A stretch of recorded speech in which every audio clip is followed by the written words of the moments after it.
Bonjour à toutes et à tous. Ces derniers jours, la sécurité civile a été très sollicitée, en France comme au-delà de nos frontières, vous l'avez vu, entre intempéries à répétition, opérations de secours complexes et aussi quelques signaux forts sur la modernisation de nos moyens et de nos organisations.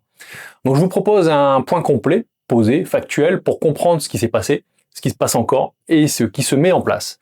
Donc tout d'abord, débutons avec l'actualité nationale.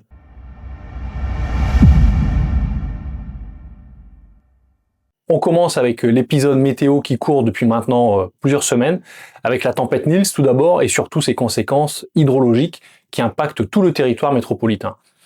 Sur plusieurs jours, les perturbations se sont enchaînées sur des sols déjà saturés, et cela s'est traduit par une situation de crue parfois majeure sur plusieurs bassins, avec une vigilance crue portée au niveau rouge sur certains tronçons, notamment en France dans des départements comme la Gironde, le Lot-et-Garonne ou encore le Maine-et-Loire. Concrètement, sur la Gironde, les autorités ont communiqué à plusieurs reprises sur des débordements importants, avec des secteurs sous vigilance rouge, des axes coupés et des consignes de prudence renforcées, en lien avec l'évolution des niveaux sur la Garonne et la Dordogne et leur confluence. Sur l'aval Loire-Maine, les services Vigicru décrivent une situation crue majeure sur certains secteurs avec la combinaison de plusieurs apports et une propagation vers l'aval. Et ils rappellent des recommandations de comportement très claires, notamment sur les déplacements et les mises à l'abri. La plus grande vigilance est donc demandée de votre côté et surtout écoutez les services de secours. S'ils vous demandent d'évacuer, c'est que la situation est jugée très préoccupante et le nécessite. Donc n'hésitez pas, faites-le, écoutez-les. Et si on prend un peu de recul sur l'ensemble de cette sombre période climatique, ce qui ressort nettement, c'est moins un événement isolé qu'une impression d'enchaînement presque sans respiration. En France, on a vu se superposer sur un temps court une météo très dégradée avec tempêtes et crues durables, des vigilances rouges maintenues plusieurs jours et une gestion de crise qui ne se joue pas seulement sur le pic, mais sur la tenue dans la durée avec une pression continue sur le moral, les ressources humaines et matérielles, la logistique et bien évidemment sur les capacités de relève alors que tout s'enchaîne très vite. Cette sensation de temps long sous contrainte est d'autant plus marquante qu'elle s'inscrit dans un contexte de sol saturé, de perturbations successives et de vigilance prolongée qui voit toute la France métropolitaine sous la pression des risques de crue. Dans ce contexte, il y a aussi un point important à rappeler sur l'organisation opérationnelle. On a vu des renforts interdépartementaux se mettre en place avec des colonnes et des groupes spécialisés tempêtes, parce que la gestion des conséquences de vents violents et d'inondations mobilise vite beaucoup de moyens sur la durée. Par exemple, le SDIS 84, le Vaucluse, indique que des groupes tempêtes vauclusiens ont été engagés en renfort dans l'Aude, au titre d'une colonne de renfort de zone, aux côtés d'autres acteurs pour appuyer la réponse aux intempéries. Attardons-nous maintenant sur deux accidents survenus avec des hélicoptères lors de la première quinzaine de février. Tout d'abord, le dimanche 8 février, à La Réunion, un hélicoptère de type Airbus AS350, exploité par la compagnie Mafat Hélicoptère, a été accidenté sur la commune du Tampon. Le bureau d'enquête et d'analyse pour la sécurité de l'aviation civile a ouvert une enquête et indique, dans son résumé, une entrée en conditions de vol difficiles suivie d'une perte de contrôle et d'une collision avec le sol. Des médias locaux et spécialisés ont rapporté 7 blessés, dont 2 dans un état grave, ainsi qu'un appareil détruit. À ce stade, la suite appartient aux enquêteurs, bien évidemment, et ce sont les conclusions officielles qui permettront d'établir la chaîne complète des faits et des facteurs. Quelques jours plus tard, un drame a marqué très durement la communauté des sapeurs-pompiers, puisque le 11 février, un accident est survenu lors d'un exercice d'hélitreuillage dans le secteur de Saint-Nectaire, dans le Puy-de-Dôme. Un sapeur-pompier et une médecin sont décédés après la rupture du filin lors d'une manœuvre de treuillage effectuée depuis l'hélicoptère de la sécurité civile.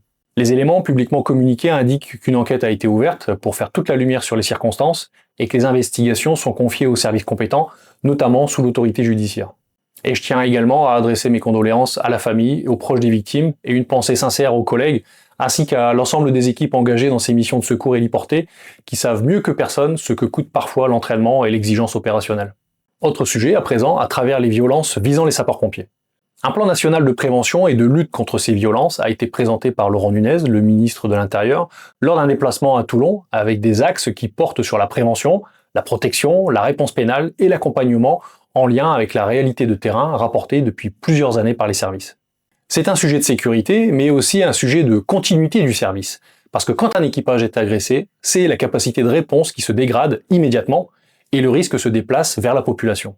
Rappelons aussi qu'on dénombre environ 1500 agressions par an contre des sapeurs-pompiers en service depuis 2021 et que 75% d'entre elles sont commises par les victimes elles-mêmes. Ces chiffres sont paradoxaux et les 19 mesures proposées dans le nouveau plan de prévention contre les violences faites aux sapeurs-pompiers ont bien évidemment vocation à les faire baisser significativement. Dans le même temps, on voit avancer des chantiers plus silencieux, mais structurants, sur la modernisation des outils. Côté numérique, d'abord, le projet Nexsys 1812 continue à franchir des étapes opérationnelles avec des mises à l'épreuve du réel, ces fameux tests en conditions proches du définitif au sein des centres de traitement et de l'alerte.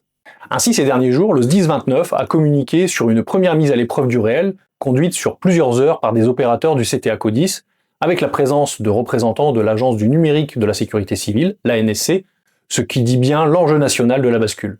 Et en parallèle, le SDIS 31 rappelle que ces mises à l'épreuve s'inscrivent dans une trajectoire de montée en puissance vers un basculement au premier semestre 2026. À terme, tous les services départementaux d'incendie et de secours auront accès à Nexsys 1812. Autre signal intéressant, côté matériel et technologie d'appui, plusieurs SDIS communiquent sur des acquisitions ciblées.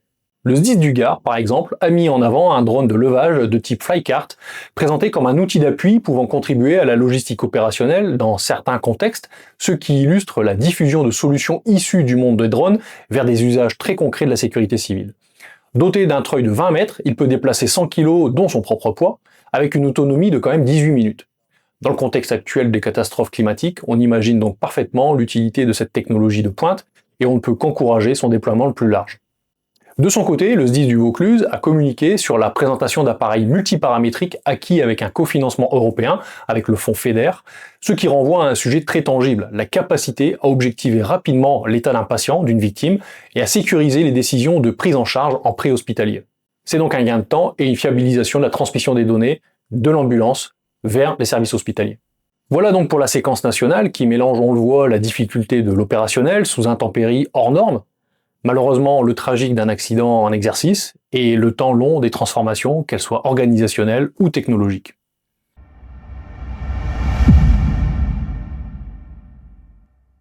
On élargit donc maintenant notre point de vue au niveau européen, parce que cette même tempête Nils, qui a causé tant de dégâts chez nous, a eu des effets bien au-delà de la France, avec des épisodes de vent violents et des pluies intenses dans plusieurs pays, et des bilans humains rapportés notamment en Espagne. Ce qui est intéressant à observer côté sécurité civile, c'est la similitude des problématiques. Des sols saturés, des réseaux fragilisés, des routes coupées, et la nécessité de gérer à la fois l'urgence immédiate et la durée. Parce que les perturbations se succèdent à une vitesse exceptionnelle et sans laisser le temps d'un retour à une situation plus stable. En parallèle, dans les zones de montagne, l'Europe a aussi été confrontée à des risques hivernaux marqués avec des opérations de secours en conditions difficiles et des accidents rapportés dans les Alpes selon les secteurs. Le risque avalanche est donc très présent en cette saison. Là encore, la logique sécurité civile est très spécifique. Fenêtres météo courtes, accès complexe, engagement d'équipes spécialisées et coordination fine entre secours terrestres et moyens héliportés selon les pays et les doctrines.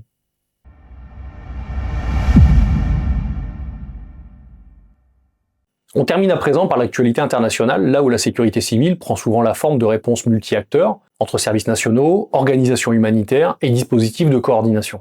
Dans l'océan Indien, Madagascar a été frappé par des cyclones successifs, avec des impacts majeurs sur les populations, les infrastructures et l'accès aux services essentiels. La Fédération internationale des sociétés de la Croix-Rouge et du Croissant-Rouge décrit une situation où 2 systèmes ont touché le pays en une dizaine de jours, avec un cyclone Gézani ayant atteint des intensités très élevées et des besoins importants en abri, en eau, pour la santé également, et en soutien aux communautés, dans un contexte forcément de forte destruction.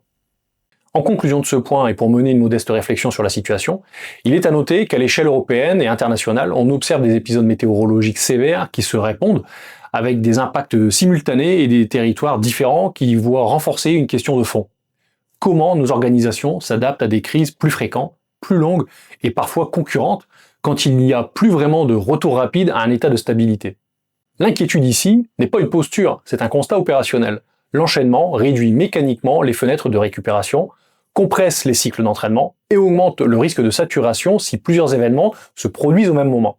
Et c'est précisément là que se joue un enjeu central pour les années qui viennent.